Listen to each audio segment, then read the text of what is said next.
If your money keeps disappearing, and you don't know where it's going, this video will make it uncomfortable, in a good way. Have you ever checked your bank account after what felt like a perfectly normal month and thought, wait, how did I spend that much? No luxury shopping spree. No wild vacation.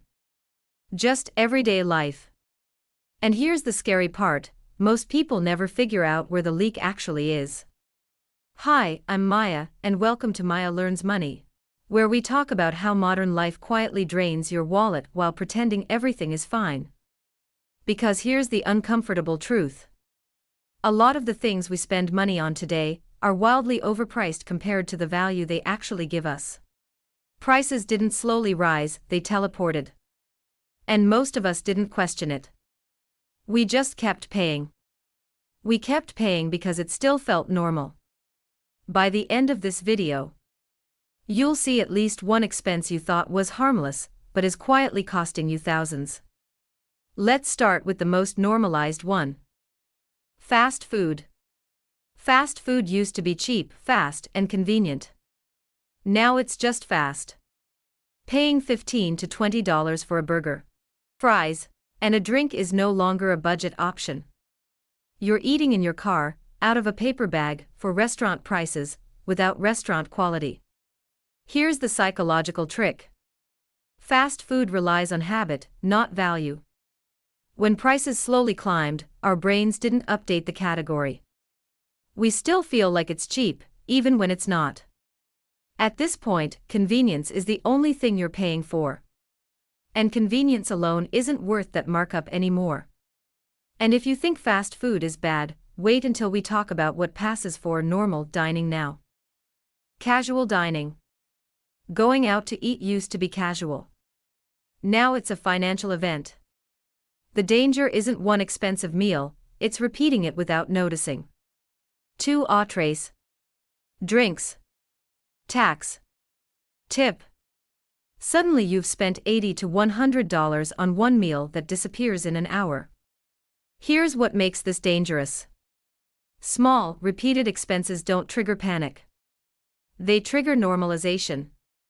But do this 2 or 3 times a week, and you're quietly burning thousands per month, money that never gets a chance to compound, grow, or protect your future. Eating out occasionally. Totally fine. Eating out constantly. That's where savings go to die. This is how money disappears quietly, not dramatically. Now let's talk about something people defend emotionally, even when it hurts them financially. Brand new cars. This one hurts feelings, but the math doesn't care. The moment you drive a new car off the lot, it loses 20 to 30% of its value. That's not wear and tear, that's existence. Then you finance it. Pay interest. Insure it at a higher rate. Meanwhile, a 2 to 3-year-old car does the exact same job for dramatically less money. New cars aren't transportation anymore, they're status symbols with engines. And status is one of the most expensive addictions there is. Status is expensive, and it charges interest. And cars aren't the only place branding inflates the price. Designer clothing and logos. Paying hundreds of dollars for a logo stitched onto a basic item isn't fashion. It's marketing working perfectly. Most luxury clothing today isn't significantly higher quality, it's just louder. The fabric often comes from the same factories as mid-range brands. Here's the psychology. We confuse price with identity. We buy expensive clothes hoping they'll communicate confidence, success, or importance, without having to say anything. If you removed the logo, would you still buy it? Luxury pricing is about identity, not fabric. We don't buy clothes, we buy how we want to be perceived. But nobody's life meaningfully improves because their t-shirt cost $200 instead of $20. Quality matters. Fit matters. Logos don't. Now let's talk about something people say they deserve even when it creates debt. Over-the-top vacations. Travel can be incredible. But debt-funded travel is just stress with better scenery.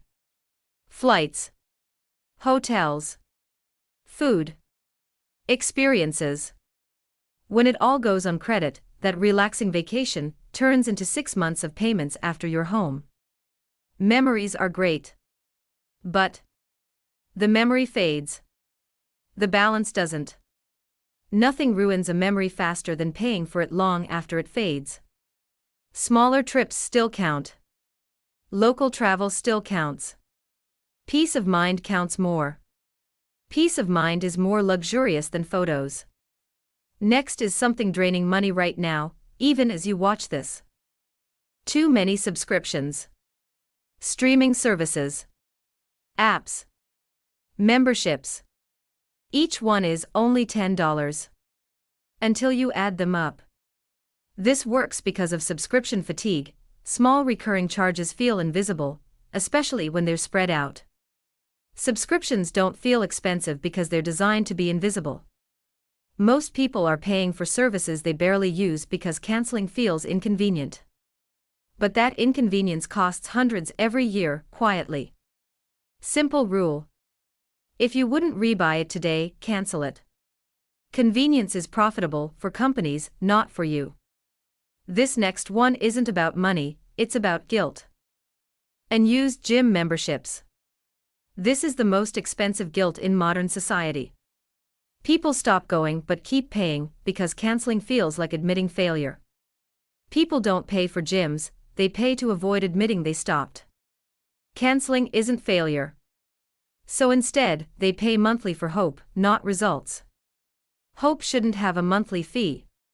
Here's the truth. There is no shame in canceling. The real loss is continuing to pay for something that no longer serves you. Health isn't tied to a contract. Movement is free. Now let's talk about the lie tech companies sell better than anyone. Constant tech upgrades. New phone. New laptop. New watch. But ask yourself honestly, what actually changed? You're still texting. Scrolling. Emailing. New device, same life. Just with a slightly shinier rectangle. Shiny doesn't mean necessary. If your phone still works, the upgrade is emotional, not practical. Tech companies survive on manufactured impatience. They sell the feeling of being behind, not real improvement.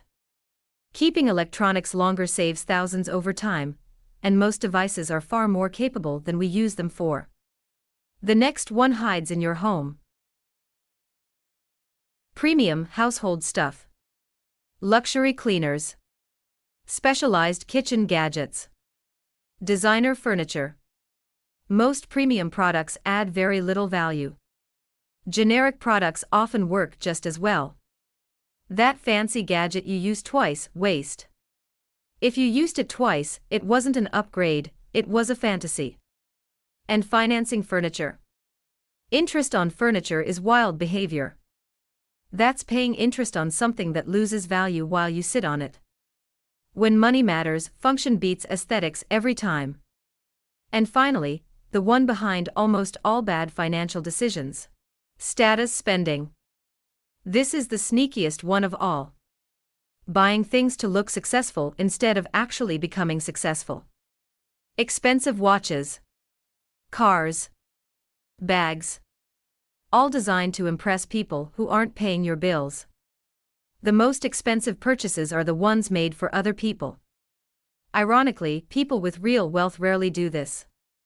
They don't need to prove anything. Real wealth doesn't need proof. You can impress strangers or protect your future. You can look rich. Or you can build wealth. Most people can't do both. So what's the fix? This isn't about cutting joy, it's about cutting noise. It's not extreme. It's intentional. Cook more. Buy used when it makes sense. Cancel what you don't use. Keep things longer. Stop upgrading out of boredom.